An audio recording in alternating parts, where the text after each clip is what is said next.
Neemias, capítulo de número 4. Nós vamos dar continuidade à penúltima mensagem, meus irmãos, dessa série.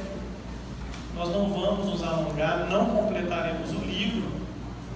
A gente vai se concentrar apenas naquilo que é mais importante nessa leitura, aquilo que reflete a intenção nossa de encorajar os irmãos a fazerem a obra de Deus, independente das circunstâncias que enfrentem.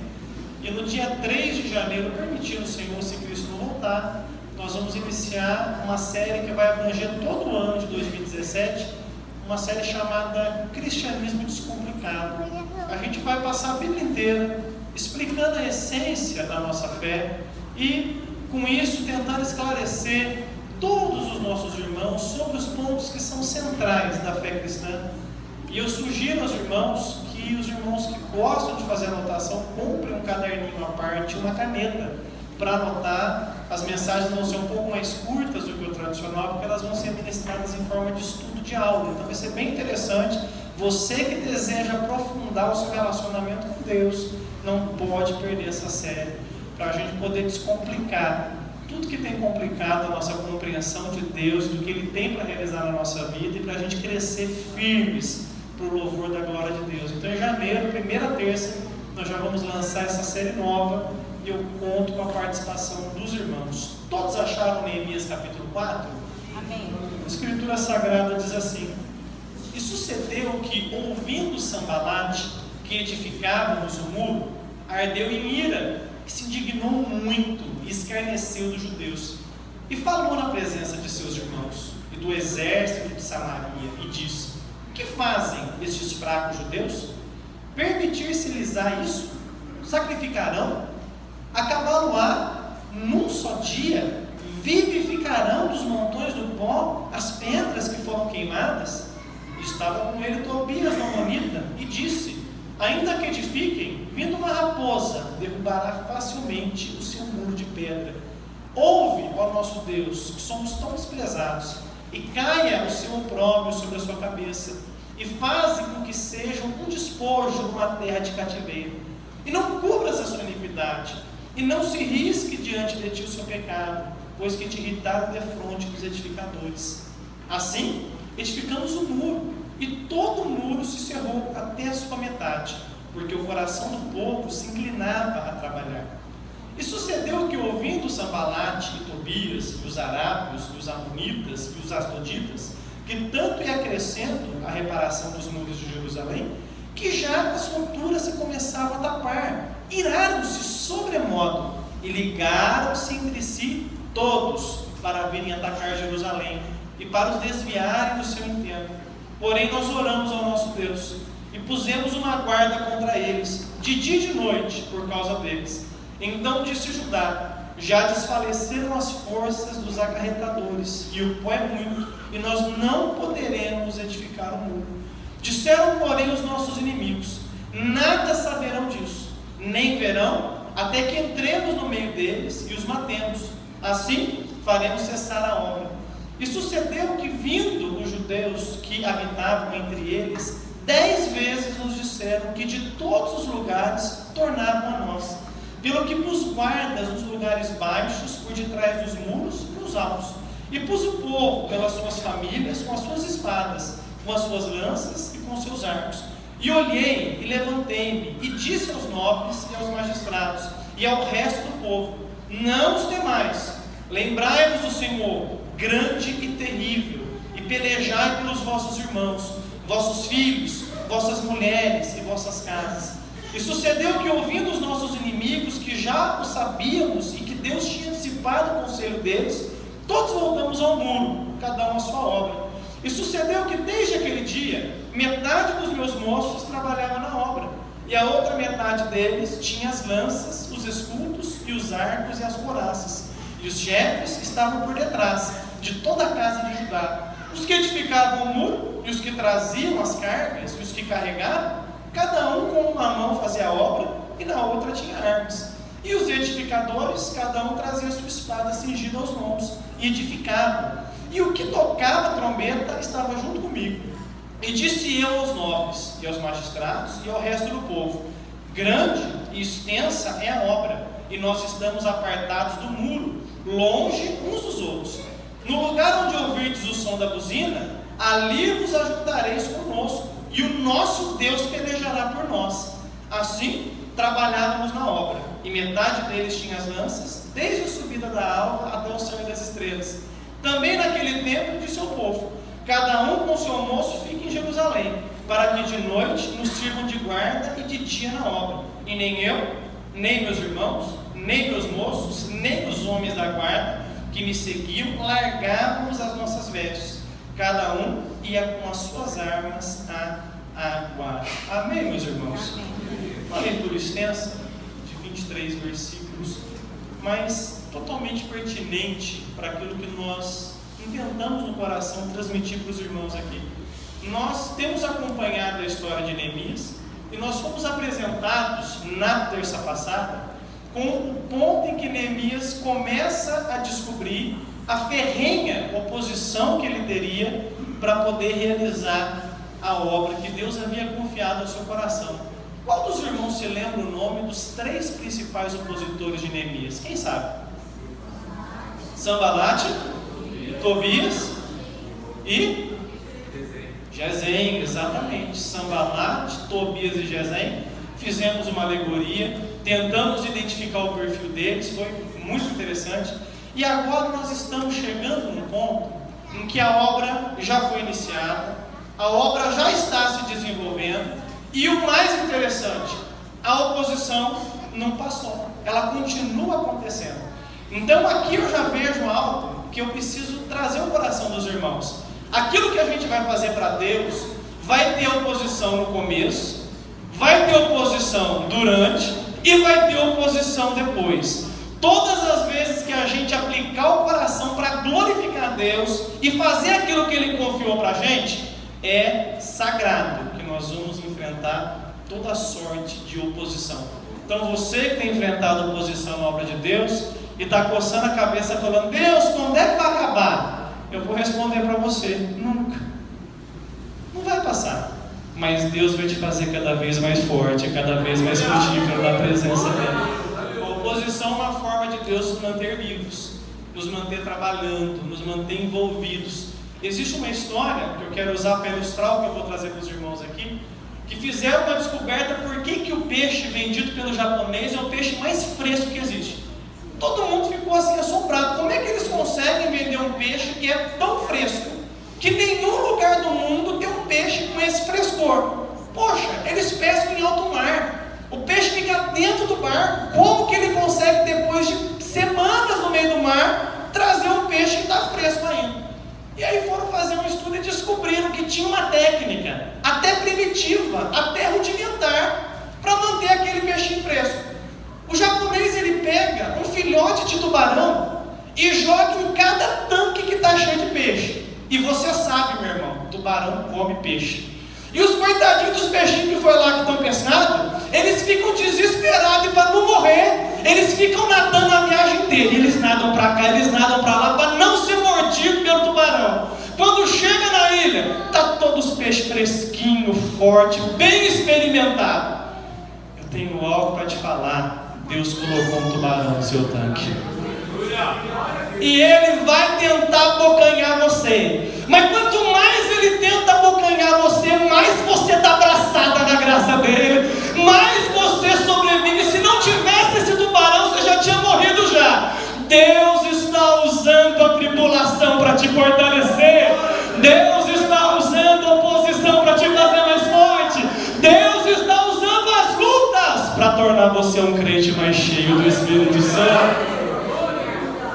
E Neemias teve que sentir isso na pele. Você pensa só, ele deixou o palácio, ele deixou a companhia do rei, ele deixou aquela fartura que ele tinha para estar no meio dos pobres do seu povo, para fazer uma obra que aos olhos humanos parecia impossível.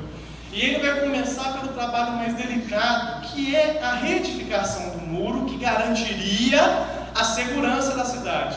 E você imagina que ele mal começa a obra e ele já vai enfrentar aqui a primeira batalha de quem está fazendo algo para Deus. Deixa eu fazer uma pergunta: quem está fazendo algo para Deus aqui? Quem aqui está envolvido com algum trabalho para Deus?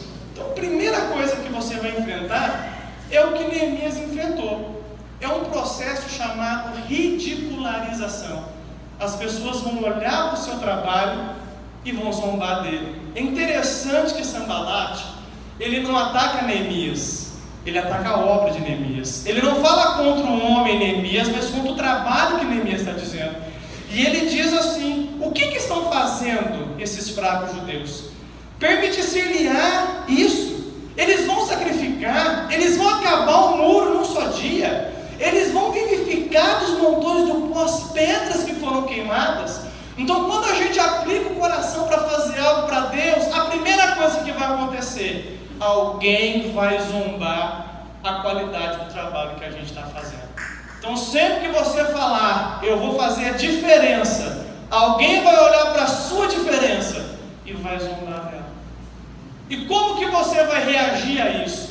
Como que deve o homem de Deus reagir quando alguém começa a ridicularizar a sua obra? A gente tem o caminho carnal e a gente tem o caminho espiritual. Qual seria o caminho carnal que Neemias poderia usar? Meu amigo, eu vou conseguir e eu vou esfregar na sua cara que eu vou terminar isso. Era o caminho de responder a zombaria com afronta. Mas o que Neemias faz? É interessante, é uma lição para a gente. Olha o versículo 4. Neemias se lança no caminho da oração. E ele diz assim: ouve, ó nosso Deus, que somos tão desprezados, e cai o seu opróbrio sobre a sua cabeça, e faze com que seja um despojo numa terra de cativeiro. Ele responde à afronta com oração.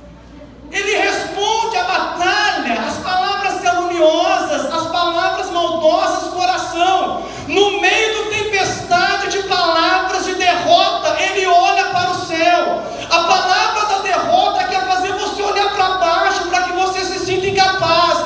Mas Neemias não olha para baixo, ele olha para cima, como se ele dissesse: é verdade, é difícil, talvez eu não consiga, mas eu tenho um Deus no céu que me chamou, e Ele pode me fazer conseguir. Quantas palavras derrubaram você?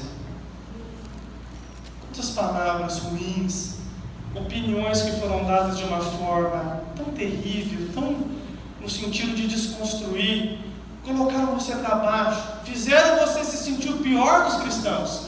Talvez hoje você está aí sentadinho, parado, triste, sem conseguir fazer nada, não porque você não quer, mas porque você já foi tão ferido em combate já, que você tem medo de um novo enfrentamento, e você falou: é melhor ficar no banco, é melhor só assistir o culto e ir para minha casa. Por que eu vou passar por isso? Mas Deus tem uma palavra ao seu coração nessa noite. Ele confiou uma obra para você, e Ele mesmo vai te capacitar para fazê-la. Ele mesmo vai mandar os recursos para você fazer. E não importa o que as pessoas estão dizendo do que você está fazendo. O que importa é que Deus chamou você. Deus tem compromisso com você. E se você confiar nele, você vai terminar aquilo que Ele colocou nas suas mãos. Então é interessante essa reação de Neemias. Reaja às afrontas orando. Reaja às calúnias orando. Reaja às palavras de derrota orando, falando com Deus. Quando a gente se concentra em Deus, a gente não se concentra no problema. Quando a gente se concentra em Deus, os homens não conseguem segurar a gente. Quantas situações e personagens da Bíblia recorreram a esse bom caminho da oração e saíram vitoriosos? Se você orar, você vai conhecer um Deus que tudo pode. E esse Deus vai fortalecer as suas mãos cansadas. Quantos querem essa força? Que adore o nome dele nessa noite. O obreiro cristão, ele passa por muitas situações em que ele se vê diante dos cenários mais calamitosos possíveis. Me recordo, meus irmãos, eu gosto de contar as experiências que eu passei. Tenho isso como um aprendizado. Testemunho tem que ser o que eu vivi. O que o outro viveu, eu não sei se é verdade. O que eu vivi, eu tenho certeza. Eu me recordo que o começo do trabalho no Jardim Andorinhas foi muito difícil, muito complicado, muito complicado. complicado pela inexperiência, complicado pela falta de recursos humanos, complicado pela falta de recursos materiais, complicado pelo desafio espiritual que se avolumava a cada dia.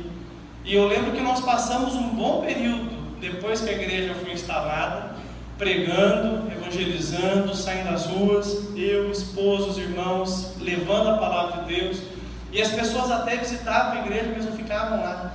E a gente foi lutando com isso em oração, e muitas vezes, o supervisor nosso, no começo, pastor Jair, depois pastor Ignaldo, encorajando, no começo de obras e mesmo, vai fazendo o trabalho, em algum momento você vai começar a ver o resultado, não fica concentrado no resultado, fica concentrado em glorificar a Deus, em fazer o que é certo. E nós fomos orando, eu me recordo que depois de 17 meses a igreja instalada, nós levamos o primeiro candidato ao batismo da igreja. E foi uma alegria, mas foram 17 meses de muita lágrima, de muito sofrimento, de todas as naturezas. E a gente apresentou o candidato ao batismo com tanta alegria. Eu lembro eu e o Lucas ali nos templos sede, rindo, glorificando a Deus, se alegrando. E aí Deus abriu as portas da graça ali de uma forma tremenda. No outro batismo, desceram as águas 2. No outro depois, desceram as águas 3. No outro, desceram as águas 6. E vai lá hoje. Olha o tamanho da igreja que está lá. O que é isso? Se você começar o trabalho, Deus vai dar o crescimento. Então você nunca pode subestimar a pequena coisa. Nunca subestime o dia das pequenas coisas. Tem realmente algumas conquistas que são desse tamanho aqui. Mas essa é uma semente que vai fazer coisas enormes acontecerem. Então você tem uma pequena semente aí, ela vai frutificar para a glória do nome do Senhor Jesus. Essa foi a experiência que nós vamos observar aqui com Neemias. Ele então se protegeu das palavras caluniosas, se protegeu da indiferença das pessoas e do ódio com a obra que ele fazia, com a oração.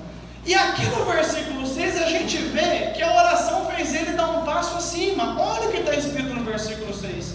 Assim, edificamos o muro, e todo o muro se cerrou até a sua metade, porque o coração do povo se inclinava a trabalhar. Então, a partir do momento que ele tapa os ouvidos para a indiferença, para as calúnias, a obra avança. Porque o líder que se guarda da calúnia, o povo que está com ele fica animado para trabalhar. Aleluia! Você sabia que muitas vezes você está recebendo a pancada e não é para derrubar você? É para derrubar as pessoas que estão à sua volta, as pessoas que você, pela graça de Deus, é um referencial para elas. Mas eu vejo que a postura humilde, a postura segura de Neemias, de não se deixar bater pelas palavras, a coragem dele de orar no meio da aflição, contagiou todos aqueles que estavam à sua volta. Estão querendo derrubar ele? Pois a gente vai se juntar com ele e ele não vai cair, a obra vai ser feita. Aleluia! E o povo então se inclinou para trabalhar, se inclinou para fazer o trabalho. Meu irmão, quantas vezes você se vê diante de tantas palavras ruins, tantas palavras desanimadoras? Mas olha, eu vou falar uma coisa para você: o Senhor vai guardar você.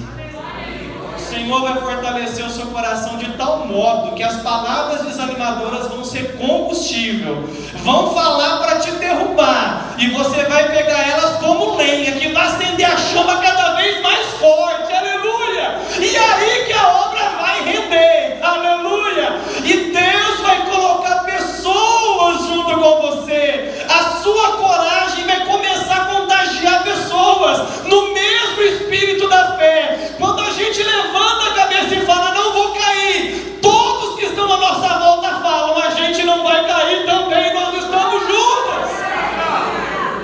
Aleluia! Você não vai cair, você não vai cair, você não vai cair. O Senhor vai te sustentar e essa obra vai prosseguir. Essa obra que Deus te confiou vai à frente. Irmãos, em pouco tempo, metade de um muro extenso já terminado. Não era para o adversário ficar coagido. Opa, mas eu ataco e o negócio prospera, melhor eu parar, vou mudar a estratégia. Mas não muda, irmãos, não muda.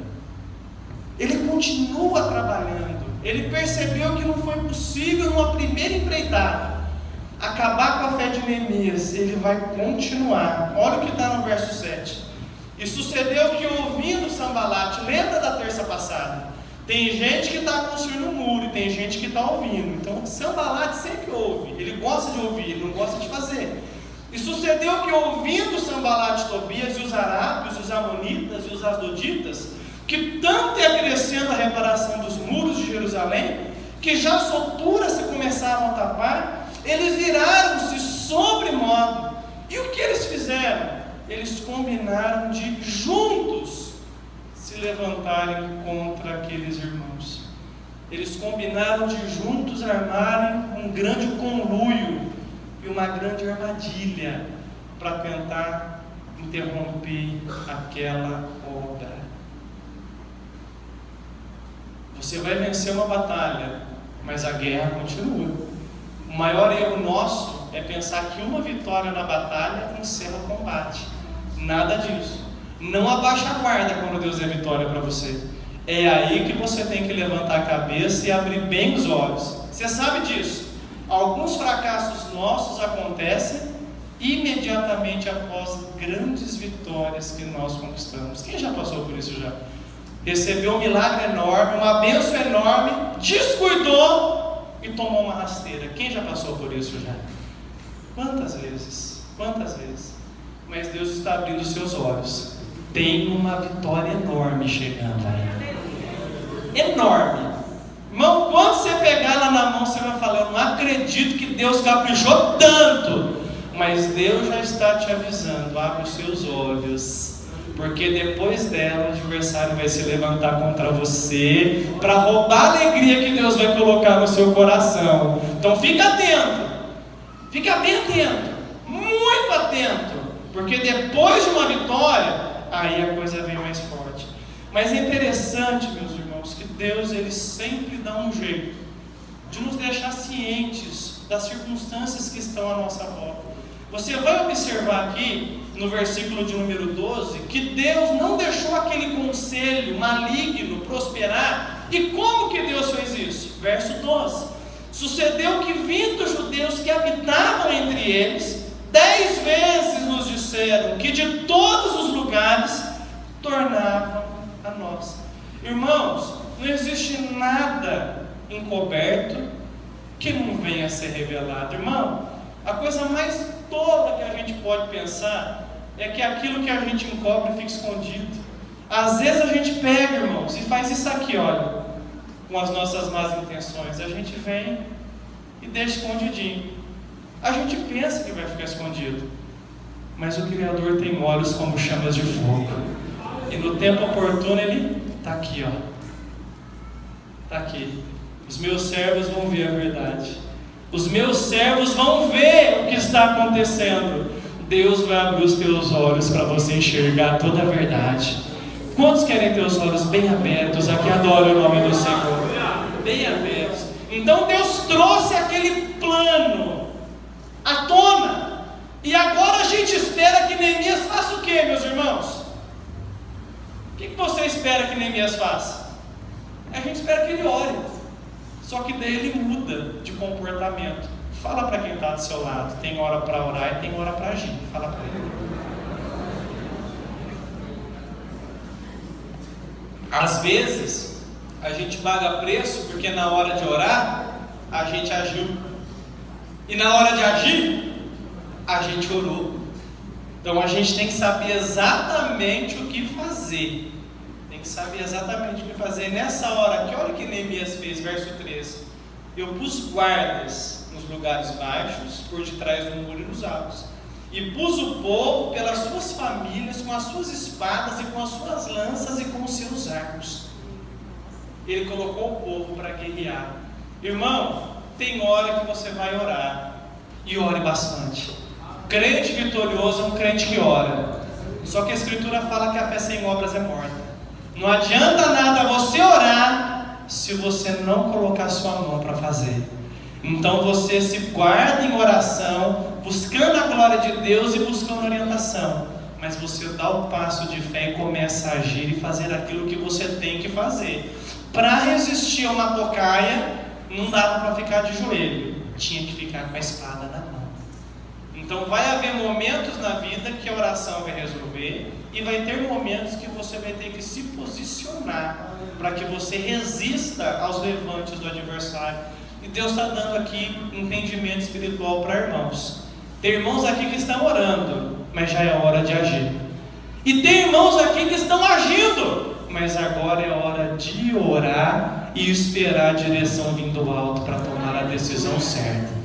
Deus está direcionando irmãos aqui para tomar a decisão certa. Se você crer nisso, adora o nome do Senhor Jesus Cristo. Deus vai abrir entendimento espiritual. E é interessante que no meio desse processo todo, Neemias tem uma sacada muito inteligente que eu quero transmitir para os irmãos aqui. No versículo 14, ele aproveita aquela situação de tensão, aquela situação de perigo, aquela situação de angústia para encorajar os seus irmãos. E ele faz algo aqui interessantíssimo. Ele diz o seguinte no verso 14: e olhei e levantei-me e disse aos nobres, aos magistrados e ao resto do povo: não os temais. Agora não é hora de ter medo, não tenham medo. Se lembrem do Senhor, que é grande e é terrível, e pelejai pelos vossos irmãos, pelos vossos filhos, pelas vossas mulheres e pelas vossas casas. O primeiro ponto dele é: vocês não podem encarar essa situação com medo, vocês têm que encarar essa situação com coragem. O adversário usa o medo para paralisar a gente. Quanta gente amedrontada hoje. Ô irmão, vamos trabalhar. Deus me livre, pastor. Irmão, estou precisando de você. Ai, pastor, o sangue de Jesus tem poder. É medo. Medo paralisa a gente. O medo rouba da gente tudo de bom que Deus tem para dar para a gente. O medo deixa a gente neutralizado. Eu me recordo, eu uso muito isso na vida, irmãos. Uso muito isso na vida. Além das ferramentas espirituais que nós temos, que é a oração, que é a escritura, que é a direção do Espírito Santo, mas talvez por ser publicitário e trabalhar muito com estímulo, eu aprendi uma frase que eu nunca esqueci na minha vida. Eu uso essa frase muitas vezes para tomar decisões difíceis. Eu me recordo que eu queria muito casar com a Hélida. Irmãos, dá uma olhada, o menino é feio, irmãos. Não tem o que faz aqui que deixa esse menino bonito, Levi. Eu queria ser bonito que nem você, rapaz. Mas Jesus fez esse negócio aqui. Então pelo menos ele me salvou, né? Graças a Deus, né? Pelo menos tem que ser bonito para morar no céu. E como que eu vou casar com uma menina bonita dessa? E eu lembro que eu li uma frase quando eu conheci ela. E essa frase dizia assim: eu prefiro morrer tentando do que morrer com a frustração de não ter tentado. Irmãos, aquilo mexeu. Você imagina terminar a vida e você olhar para trás e você ver que você perdeu um monte de oportunidade porque você foi frouxo, porque você não confiou que Deus podia fazer. Você imagina você olhar para trás e ver que você sepultou uma vocação, um chamado, um ministério, porque faltou confiança em Deus no seu coração, para saber que Deus podia fazer tudo que você imaginasse e ter muito mais. Você vai morrer frustrado por ter perdido uma chance? Você vai carregar essa frustração pro resto da vida? Eu não tentei, eu não me esforcei, eu não arrisquei. O medo tem paralisado você. Mas o Senhor Jesus quer te libertar do medo nessa noite. Ele quer te libertar. E para libertar a gente do medo, a gente tem que trabalhar aqui dentro. O que acontece aqui. Lamentações capítulo 3. Abra sua Bíblia. Tem um dos versículos bíblicos que eu mais aprecio. Lamentações capítulo 3, verso 20 e 21. Ele mostra como que Jeremias lidou com o medo no momento mais negro do seu ministério, quando ele viu o seu povo sendo levado cativo, e daí ele escreve as lamentações. Ele lamenta pela situação do povo, pelo castigo de Deus e termina o livro buscando a graça de Deus para que Deus converta o coração do povo. Mas no capítulo 3 de Lamentações, verso 20 e verso 21, a gente tem um contraste. Primeiro, muito medo, e depois, o que fazer para vencê-lo? Está escrito assim: todos encontraram? Verso 21, verso 20: a minha alma certamente se lembra e se abate dentro de mim, eu estou com medo. Verso 21: mas eu quero trazer à memória aquilo que me traz esperança. Comece a pensar nessa noite naquilo que pode trazer esperança para você. Deus quer trocar o medo pela esperança.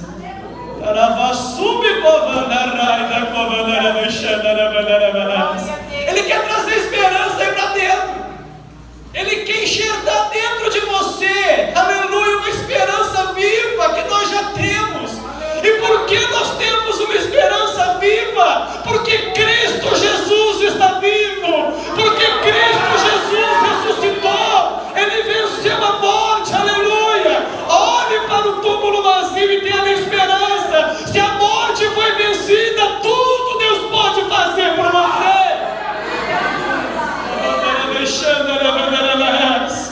Quantos querem esperança? Levante as mãos por um momento. Adorem a Deus, falem com Deus, peçam para Deus: Deus, eu quero trocar o meu medo por esperança. Eu quero trocar o meu medo por esperança. Se lembre das promessas, se lembre das palavras de Cristo Jesus, se lembre da natureza divina de Cristo. Ele deu ordem ao mar, Ele deu ordem à tempestade, aleluia. Ele expulsou demônios, Ele curou enfermos, Ele ressuscitou mortos. Que essa esperança inunde o seu coração, porque o Cristo vivo está em nosso meio. E se você crê, todo medo vai sair nessa noite, em nome do Senhor Jesus, o nosso Salvador. Ele quer encher o seu coração de esperança. Vai acontecer.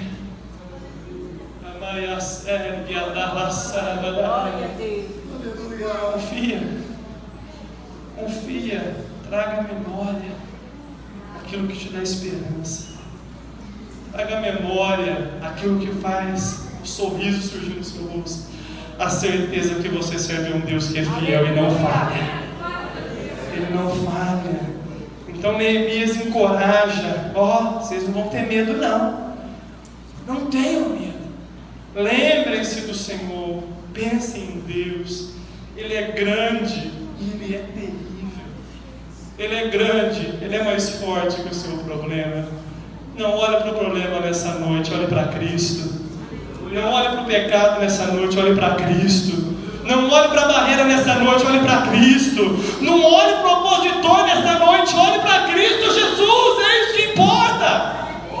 Olhando fixamente para Jesus, o autor e o consumador da fé. Onde é que estão os seus olhos nessa noite? Os seus olhos determinam a posição que você está. Se você está olhando para o problema, você está parado. Mas se você está olhando para Cristo Jesus, você está marchando cada vez mais forte, cada vez mais forte, cada vez mais firme. E é interessante, meus irmãos, observar que quando Neemias consegue curar o medo do povo, e ele consegue transmitir para o povo um sentimento de profunda segurança e de fidelidade a Deus, o povo então se organiza de modo a se preservar. Aqui é o ponto para a gente terminar essa reflexão. Então agora nós temos um povo que está atento a tocar e que pode acontecer a qualquer momento.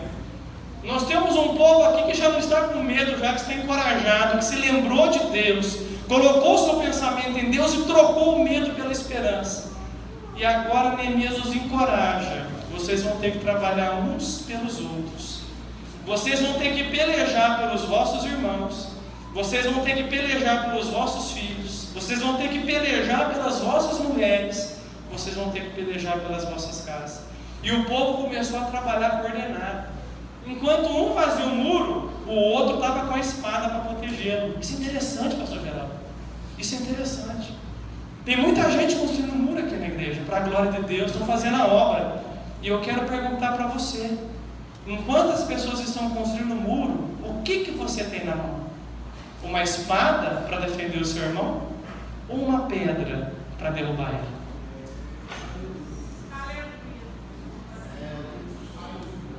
Você é um protetor do seu irmão? Ou você é aquele que está querendo derrubá-lo? Porque você não quer que o muro fique pronto. Aleluia. Aleluia. Deus quer que a gente tenha espada na mão. Ninguém vai derrubar o meu irmão, eu vou protegê-lo.